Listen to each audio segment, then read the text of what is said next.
हमारी अगली कहानी का नाम है वेदमाली को भगवत प्राप्ति। प्राचीन काल की बात है। रैवत मनवंतर में वेदमाली नाम से एक प्रसिद्ध ब्राह्मण रहते थे, जो वेदों और वेदांगों के पारदर्शी विद्वान थे। उनके मन में संपूर्ण प्राणियों के प्रति दया भरी हुई थी।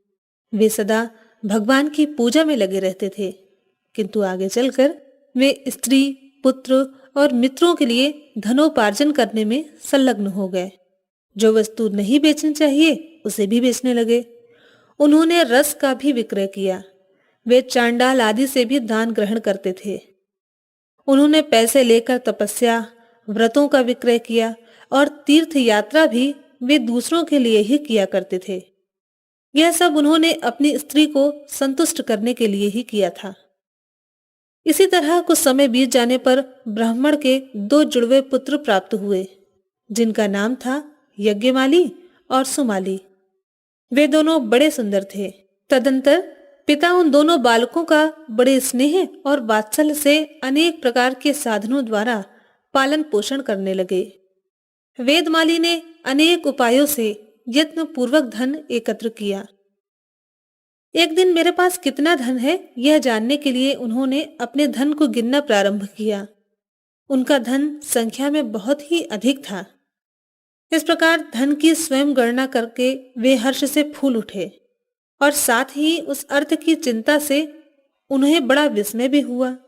वे सोचने लगे, मैंने नीच पुरुषों से दान लेकर, न बेचने योग्य वस्तुओं का विक्रय करके तथा तपस्या आदि को भी बेचकर यह प्रचुर धन पैदा किया है, किंतु मेरी अत्यंत दुस्सह तृष्णा अब भी शांत नहीं हुई है। ओह, मैं तो समझता हूँ यह तृष्णा बहुत बड़ी कष्टप्रदा है। समस्त क्लेशों का कारण भी यही है। इसके कारण मनुष्य यदि समस्त कामनाओं को प्राप्त कर ले तो भी पुनः दूसरी वस्तुओं की अभिलाषा करने लगता है। जरावस्था में आने पर मनुष्य के केश पक जाते हैं, दांत गल जाते हैं, आंख और कान भी जीर्ण हो जाते हैं, किंतु एक तृष्णा ही तरुण सी होती जाती है। मेरी सारी इंद्रियां शिथिल हो रही हैं। बुढ़ापे ने मेरे बल को भी नष्ट कर दिया है, किंतु तृष्णा तरुणी होकर और भी प्रबल हो उठी है। जिसके मन में कष्टदायिनी तृष्णा मौजूद है, वह विद्वान होने पर भी मूर्ख, परम शांत होने पर भी अत्यंत क्रोधी और बुद्धिमान होने पर भी अत्यंत मूढ़ बुद्धि हो जाता है। आशा मनुष्यों के लिए अजय शत्रु की भांति भयंकर है। अतः विद्वान पुरुष यदि शाश्वत सुख चाहे तो आशा को त्याग दे। बल हो, तेज हो, विद्या हो, यश हो, सम्मान हो, नित्य वृद्धि हो रही हो और उत्तम कुल में जन्म हुआ हो, तो भी यदि मन में आशा एवं तृष्णा बनी हुई है तो वह बड़े वेग से इन सब पर पानी फेर देती है। मैंने बड़े क्लेश से यह धन कमाया है। अब मेरा शरीर भी गल गया है, अतः अब मैं उत्साह पूर्वक परलोक सुधारने का यत्न करूंगा। ऐसा निश्चय करके वेदमाली धर्म के मार्ग पर चलने लगे। उन्होंने उसी क्षण सारे धन को 4 भागों में बांटा। अपने द्वारा पैदा किए उस धन में से 2 भाग तो ब्राह्मण ने स्वयं रख लिए और शेष 2 भाग दोनों पुत्रों को दे दिए। तदंतर अपने किए हुए पापों का नाश करने की इच्छा से उन्होंने जगह जगह पौशाले, पोखरे, बगीचे और बहुत से देव मंदिर बनवाए और गंगा जी के तट पर अन्न आदि का दान भी किया। इसी प्रकार संपूर्ण धन का दान करके भगवान विष्णु के प्रति भक्ति भाव से युक्त हो वे तपस्या के लिए नर नारायण के आश्रम बद्रीवन में चले गए। वहां उन्होंने एक अत्यंत रमणीय आश्रम देखा, जहां बहुत से ऋषि मुनि रहते थे। फल और फूलों से भरे हुए वृक्ष समूह उस आश्रम की शोभा बढ़ा रहे थे।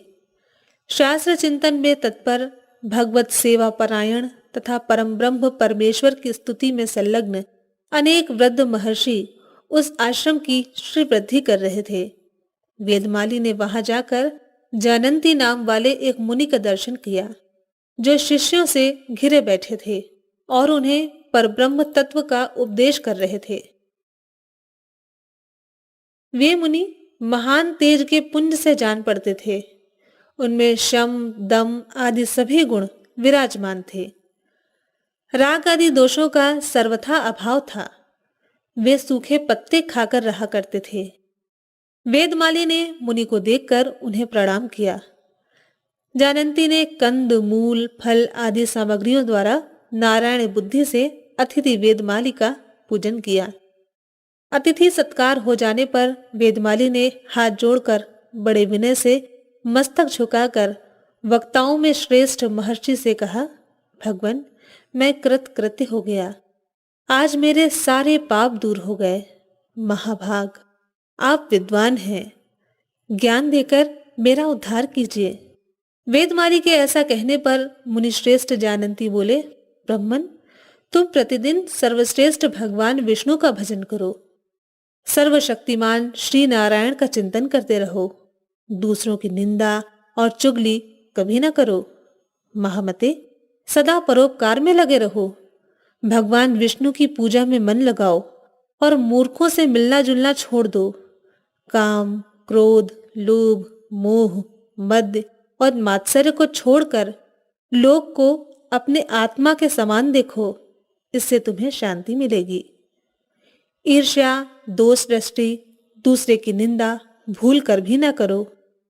पाखंड पूर्ण आचार, अहंकार और क्रूरता का सर्वथा त्याग करो। सब प्राणियों पर दया तथा साधु पुरुषों की सेवा करते रहो। अपने किए हुए धर्मों को पूछने पर भी दूसरों पर प्रकट मत करो।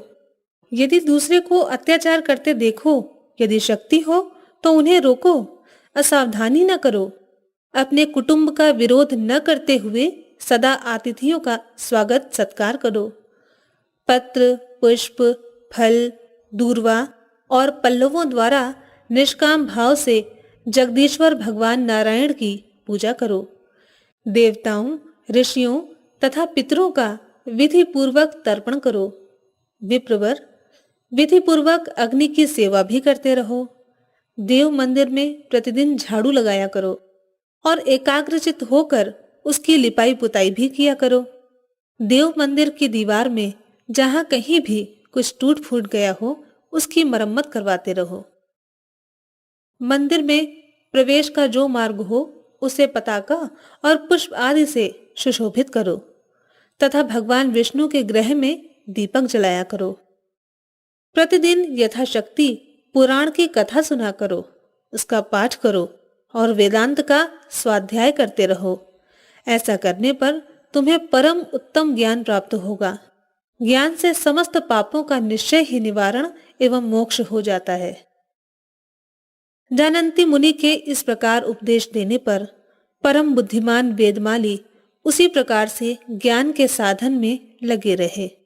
वे अपने आप में ही परमात्मा भगवान अच्युत का दर्शन करके बहुत प्रसन्न हुए। मैं ही उपाधि रहित स्वयं प्रकाश निर्मल ब्रह्म हूँ, ऐसा निश्चय करने पर उन्हें परम शांति प्राप्त हुई।